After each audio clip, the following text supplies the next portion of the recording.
আমাদের বাংলার মুখ্যমন্ত্রী মমতা বন্দ্যোপাধ্যায় আমার পাড়া আমার সমাধান যেটা দিয়েছে সেই সমাধান করার জন্য আজকে কোনো জনপ্রতিনিধি সেখানে নেই, সাধারণ মানুষকে নিয়ে যে আজকে আমাদের লাস্ট ক্যাম্প ছিল বদ্দেশিয়া সপ্তম ক্যাম্প,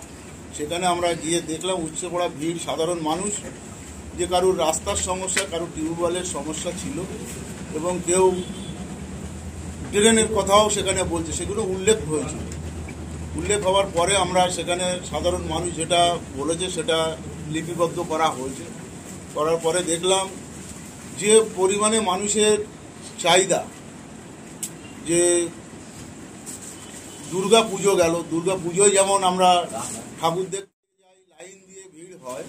কিন্তু আজকে আমরা আমার পাড়া আমার সমাধানে সেটা বদ্দেশিয়া স্কুলে, প্রাইমারি স্কুলে যে ক্যাম্প 3টে পরিদর্শন গেছিলাম, সেই ক্যাম্পে প্রচুর লোক,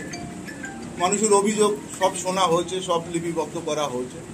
যে বাংলার মুখ্যমন্ত্রী 10 লক্ষ করে টাকা প্রতিটা বুথে দিচ্ছে, সেই 10 লক্ষ টাকার কাজের জন্য মানুষের কার কি সমস্যা সেই অভিযোগটাই কিন্তু আমাদের আজকে বাংলার মুখ্যমন্ত্রীর কাছে যে অভিযোগগুলো পাঠানো হয়েছে, লিপিবদ্ধ করা হয়েছে, তার জন্য আজকে আমাদের বাংলার মুখ্যমন্ত্রী জননেত্রী মমতা বন্দ্যোপাধ্যায় তার নির্দেশেই আজকে কিন্তু মানুষ একটা জায়গায় বাঁচল। কেন মমতা ব্যানার্জি যেটা বলে সেটা আস্থা রাখে বাংলার মানুষও, কিন্তু মমতা ব্যানার্জির কথা বিশ্বাস করে সেই কাজগুলো তারা করছে। মানুষ তো খুবই আনন্দিত এবং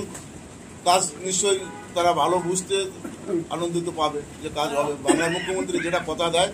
কথা কিন্তু সেটা রাখে। কারোর সমস্যা কিছু যেমন কাজের জন্য বলছিল,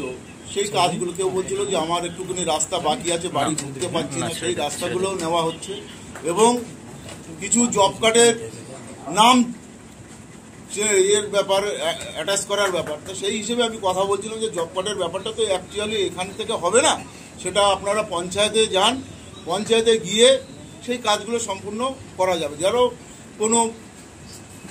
আমার ছেলের ধরো বয়স 18+ হয়েছে, তাহলে আমার নাম একা আছে, তাহলে সেই জায়গায় তার নামটা তুলতে পারবে, কিন্তু তার ডকুমেন্টস দেখে, সেই ব্যক্তিকে ডকুমেন্টস দেখে কিন্তু সেই কাজগুলো